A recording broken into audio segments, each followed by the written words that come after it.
ইয়া হলে 45 বছৰলৈকেহে সেই সুবিধা থাকে 45 বছৰ পাৰ হৈ গলে সেই সুবিধা নাথাকে অৰ্থাৎ প্ৰমোশনৰ বাবে উদ্ধতম বয়স 45 বছৰ আছিল আজি কেবিনেটে অঙ্গনবাদী সহায়িকা সকলক অঙ্গনবাদী কৰ্মীলৈ পদোন্নতিৰ বয়সৰ উদ্ধতম সীমা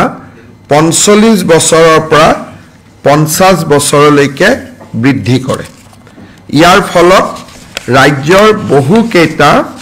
আমাৰ অঙ্গনবাদী সহায়িকা এই আমাৰ সিদ্ধান্তৰ ফলত উপকৃত হ'ব আজি আমি অসমৰ উদ্যোগীকৰণৰ দিশত 850 কোটি টকা বিনিয়োগৰ প্ৰস্তাৱ আমি অনুমোদন কৰোঁ এডভান্টেজ অসম 3ত স্বাক্ষৰ কৰা 4খন বুজাবুজিৰ চুক্তি আজি কেবিনেটৰ অনুমোদন লাভ কৰে আৰু ই এতিয়া পূৰ্ণাংগ ৰূপ পাবলৈ সক্ষম হয় ভেলি ষ্ট্ৰং সিমেন্ট তেওঁলোকে 250 কোটি টকা ব্যয় কৰিব star cement north east limited তেওঁলোকে গোলাঘাটত 650 কোটি টকা ব্যয় কৰিব গুৱাহাটীত এখন নতুনকৈ হোটেল আহিব 130 কোটি টকা আৰু পেপসি কোম্পানীয়ে তেওঁলোকৰ পেপসি সফট ড্ৰিংক বনাবৰ বাবে অসমত 583 কোটি টকা ব্যয় কৰিব প্ৰথম যেটো মই সিমেন্ট কাৰখানা কলো 250 জন এমপ্লয়মেন্ট কিন্তু ব্যয় কৰিব 480 কোটি টকা অৰ্থাৎ আজি কেবিনেটে 1843 কোটি টকাৰ বিনিয়োগৰ প্ৰস্তাৱত অনুমোদন জনায় আজি আমাৰ মিছন বসুন্ধৰা 3ত নামঘৰ সৰকাৰি কাৰ্যালয় আৰু এনজিও আমি মাটি দিয়াৰ যি ব্যৱস্থা কৰিছিল আজি সেই প্ৰক্ৰিয়াই প্ৰায় সম্পূৰ্ণতা লাভ কৰিলে আজি আমাৰ কেবিনেটত আমি প্ৰায় টোটাল 36,000 proposal এতিয়ালৈকে আমি এপ্ৰুভ কৰো অৰ্থাৎ 36,000 স্কুল কলেজ নামঘৰ বা সৰকাৰি অনুষ্ঠানে মিছন বসুন্ধৰাৰ জৰিয়তে মাটি পাবলৈ সক্ষম হ'ব বিটিআৰ অঞ্চলত যি ডেভেলপমেন্ট ব্লক আছে সেই ডেভেলপমেন্ট ব্লক বিলাক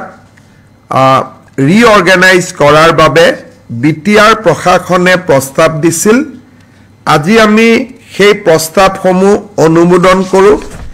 এতিয়াৰ পৰা আমাৰ বিটিআৰত আগতে 22টা ডেভেলপমেন্ট ব্লক আছিল এতিয়া 23টা ডেভেলপমেন্ট ব্লক হবগৈ বাক্সা জিলাৰ গোবৰ্ধনাত এটা নতুন বিডিও অফিস বা ব্লক কাৰ্যালয় আমি মুকলি কৰিম আৰু বিটিআৰত সৰ্বমুঠ 23টা আমাৰ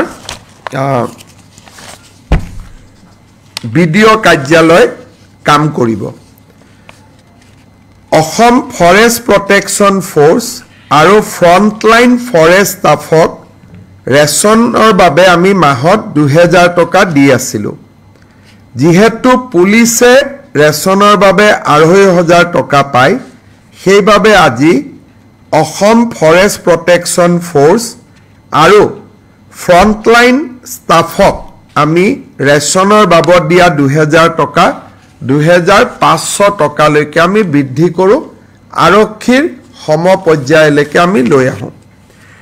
এতিয়া মই কেবিনেটত গ্ৰহণ কৰা এটা গুৰুত্বপূৰ্ণ সিদ্ধান্তৰ বিষয়ে আপোনালোকক ক'ব বিচাৰিছো আপোনালোকে জানে যে আমি 2025 বৰ্ষটোক কিতাপৰ বৰ্ষ হিচাপে উদযাপন কৰাৰ সিদ্ধান্ত গ্ৰহণ কৰিছিল সেই সিদ্ধান্ত অনুসৰি কেবিনেটত আজি আমি কেইবাটাও সিদ্ধান্ত গ্ৰহণ কৰো যাৰ বিষয়ে আপোনালোকক মই অৱগত কৰিব বিচাৰিছো কিতাপৰ বৰ্ষ উপলক্ষে ৰাজ্য চৰকাৰে 1000 জন যুৱ লেখকক তেওঁলোকৰ ভৱিষ্যতৰ দিনত আৰু অধিক তেওঁলোকক উৎসাহ প্ৰদান কৰিবৰ বাবে 1000 যুৱ লেখকক 25000 টকা কৰি এককালীন এটা সাহায্য দিবলৈ সিদ্ধান্ত গ্ৰহণ কৰে 1000 যুৱ লেখকে 25000 টকা কৰি আৰ্থিক উদগনি লাভ কৰিব অসম প্ৰকাশন পৰিষদে যুৱ লেখকসকলৰ তালিকা চূড়ান্ত কৰিব এই বছৰ অসমত যাতে কেইবাখনো গ্ৰন্থমেলা অনুষ্ঠিত হ'ব পাৰে সেইবাবে ৰাজ্য চৰকাৰে জিলা সদৰত কোনোবা অনুষ্ঠান প্ৰতিষ্ঠানে গ্ৰন্থমেলা আয়োজন কৰিলে 5 লাখ টকাকৈ আৰ্থিক সহায় আগবঢ়াব অৰ্থাৎ অসমৰ 35খন জিলাৰ যি ধৰণে গ্ৰন্থমেলা আয়োজন হ'ব যিসকল আয়োজক সেই আয়োজকসকলক আমি 5 লাখ টকাৰ এটা অনুদান আগবঢ়াম আৰু যদি কোনোবাই গ্ৰন্থমেলা সমজিলাত পাতে আমাৰ ৰাজ্যত জিলা আছে সমজিলা আছে এতিয়া মহকুমা নাই গতিকে জিলাত পাতিলে গ্ৰন্থমেলা পাতিলে 5 লাখ টকা পাব আৰু সমজিলাত যদি গ্ৰন্থমেলা পাতে 2,500 টকা তেওঁলোকে 2.5 লাখ টকা তেওঁলোকে লাভ কৰিব 5 lakhs in district headquarter 2.5 lakhs in co-district headquarter 16 আগষ্টৰ পৰা ৰাজ্য চৰকাৰে প্ৰতিখন চৰকাৰী ফাংচনত এই কিতাপৰ বৰ্ষ শেষ নোহোৱাৰ পৰিৱৰ্তে লৈকে গামোচাৰ লগতে একোখন কিতাপেৰে আমি বিশিষ্ট অতিথিসকলক সম্বৰ্ধনা বা আমি তেওঁলোকক সন্মানিত কৰিম অৰ্থাৎ ষ্টেট গভৰ্ণমেণ্টৰ যিকোনো ফাংচনত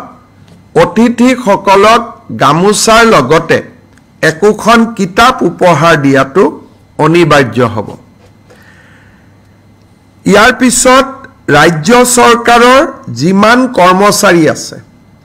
এই কৰ্মচাৰীসকলক নৱেম্বৰ মাহৰ দৰমহাত আমি 1000 টকা অতিৰিক্ত কৰি দিম 1000 টকা লৈ তেওঁলোকে কিতাপ কিনিব লাগিব আৰু ৰচিদ কিতাপ কিনা ৰচিদ তেওঁলোকে নিজৰ হেড অফ দা ডিপাৰ্টমেণ্টক জমা দিব লাগিব আমাৰ ৰাজ্যত প্ৰায় 3 লাখ চৰকাৰী কৰ্মচাৰী আছে বেছি আছে 4 লাখ বুলি ক'ব পাৰে তাৰ মানে ৰাজ্য চৰকাৰে 40 কোটি টকা খালি কিতাপ কিনাৰ বাবে ব্যয় কৰিব যদি কোনোবা কৰ্মচাৰীয়ে টকাটো লৈ গৈ কিতাপৰ কিনা ৰচিদখন ঘূৰাই নিদিয়ে তেতিয়া হলে নেক্সট মাহৰ দৰমহাত 1000 টকা কৰ্তন কৰা হ'ব আৰু যদি কিতাপখন কিনে তেতিয়া হলে তেওঁ সেই টকাটো দৰমহাৰ অতিৰিক্ত হিচাপে লাভ কৰিব শেষত কিতাপৰ বৰ্ষ উপলক্ষে এইবাৰ ডক্টৰ ভূপেন হাজৰিকাৰ নামত ৰাজ্য চৰকাৰে প্ৰকাশ কৰা পুথি এখন 1 জানুৱাৰী তাৰিখে পুৱা কৰি অসমৰ 12 লাখ পৰিয়ালত আমি বিতৰণৰ বাবে সিদ্ধান্ত লৈছো এই 12 লাখ পৰিয়াল মেইনলি চৰকাৰী শিক্ষক পঞ্চায়তৰ প্ৰতিনিধি এই ধৰণৰ যিখিনি আমাৰ এখন তালিকা আছে তালিকা অনুসৰি 12 লাখ ঘৰত আমি ভূপেন হাজৰিকা দেৱৰ জীৱনীখন আমি প্ৰেৰণ কৰিম কিতাপৰ বৰ্ষ উপলক্ষে যোৱা প্ৰেছ কনফাৰেন্সত আমি কৈছিলো যে 38 লাখ অৰুণোদয় হিতাধিকাৰীৰ পৰিয়াললৈও আমি সৰু কিতাপৰ পুস্তিকা এখন প্ৰেৰণ কৰিছো অৰ্থাৎ ৰাজ্য চৰকাৰে বাজেটত ঘোষণা কৰা ধৰণে আমি বিস্তৃতভাৱে এইবাৰ কিতাপৰ বৰ্ষ পালন কৰিম স্বাভাৱিকভাৱে অসমৰ ৰাইজেও যদি বিয়া সভা বাৰ্থডে আদিত কিতাপ উপহাৰ দিয়া আৰম্ভ কৰে তেতিয়াহ'লে ৰাজ্য চৰকাৰৰ প্ৰচেষ্টা আৰু অধিক সফল হ'ব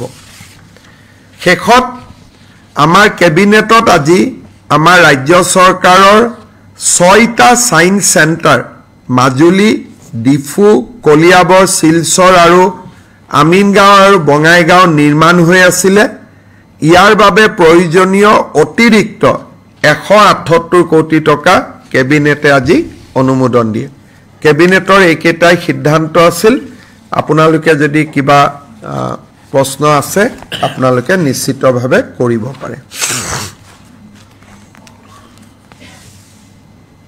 আৰু ৰাতিও বহুত হৈছে মই ভাবো ডেফিনেটলি প্ৰশ্ন নাই পিছত ভাল কৰি লগ পাই লম হ'ব ধন্যবাদ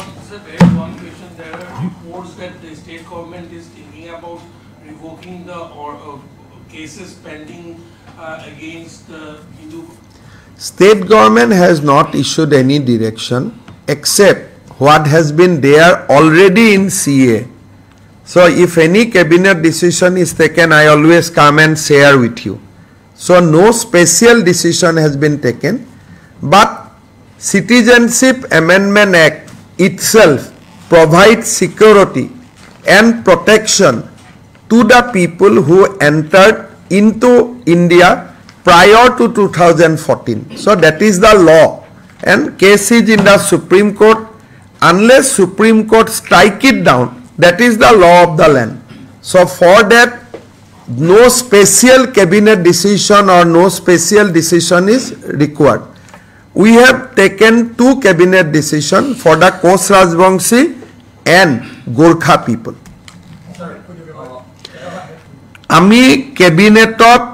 Gorkha জনজাত Gorkha লোকসকলক ফৰেনাৰ্ছ ট্ৰিবিউনেলৰ পৰা নাম প্ৰত্যাহাৰ কৰাৰ কাৰণে অনুমোদন জনাইছিলো আৰু ইতিমধ্যে তেওঁলোকৰ নামবোৰ প্ৰত্যাহাৰ হৈছে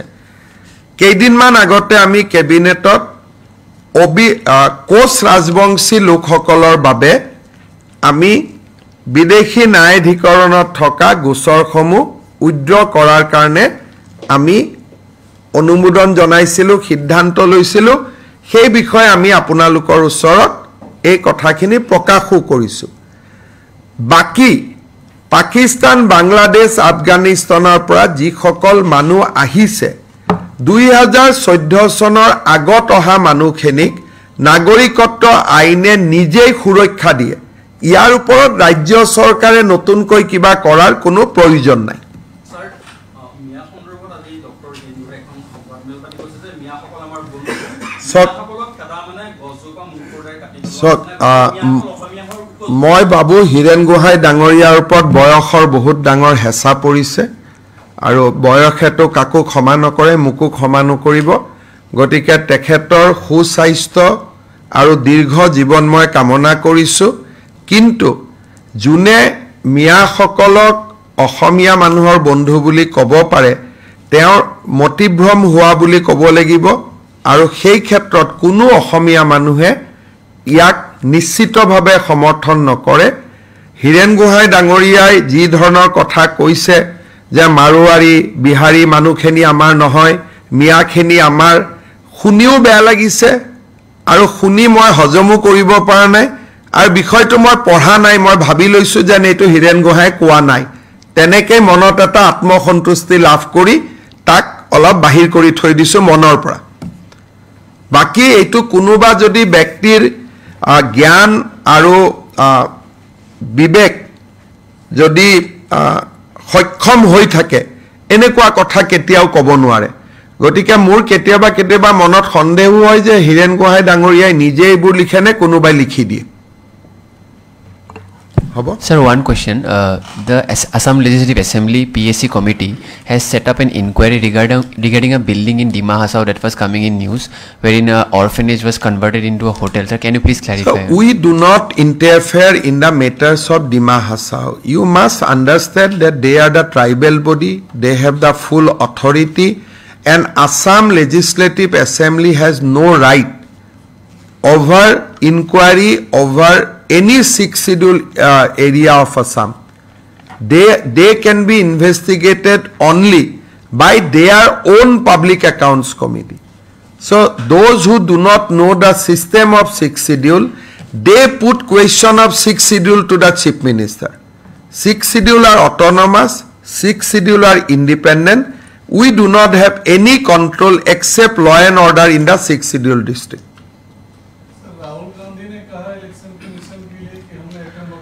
So राहुल गांधी ने अपने आप सर्टिफिकेट दिया है कि स्पेशल रिवीजन होना चाहिए, यूनिक नेम होना चाहिए, नाम का साथ आधार नंबर भी होना चाहिए, और राहुल गांधी ने नॉर्थ इंडियन का नाम निकाल के लेके आया है। लेकिन हमारा असम में अगर आप थोड़ा कोशिश करें, आप देखेगा हमारा असम का बांग्लादेशी और जो एक समय बांग्लादेश से आया था हमारा मियां मुसलमान भाई, वो लोगों का वोटर लिस्ट का नाम बरपेटा में भी होता है, गुवाहाटी में भी होता है, केरला में भी होता है, पूरा दुनिया में होता है, तो इस दिल्ली में भी होते हैं। तो इसीलिए ये बीमार है, और ये बीमार को ठीक करने के लिए ही बिहार में स्पेशल इंटेंसिव रिवीजन दिया गया था। और राहुल गांधी ने आज इनडायरेक्टली इलेक्शन कमीशन को सपोर्ट किया कि ये देश में स्पेशल इंटेंसिव रिवीजन होना चाहिए, दो नाम में वोटर लिस्ट में नाम नहीं होना चाहिए। अभी हमारा तो गांव में जाइए, मरा हुआ लोगों का भी नाम पड़ा हुआ है। तो ये तो एक बीमार है, और ये बीमार इलेक्शन कमीशन ने पहचान लिया, इसीलिए स्पेशल इंटेंसिव रिवीजन का शुरुआत किया। तो राहुल गांधी बहुत दिन का बाद इलेक्शन कमीशन को इनडायरेक्टली सपोर्ट किया है, मैं स्वागत करता हूं।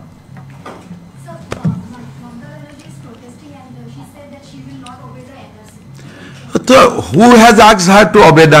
NRC? So she unnecessarily poked her mouth. Suddenly she said, I will not obey Biden. So Biden has asked you to obey him. So suddenly she said that I am not going to obey NRC. Now where is the NRC? Nobody has ordered any NRC. So this is her tactics to create fear among the Bengali people and gets their vote. So last 5 years she has not talked about anything NRC bagara. Only when election is coming she has started talking about all these things. Thank you.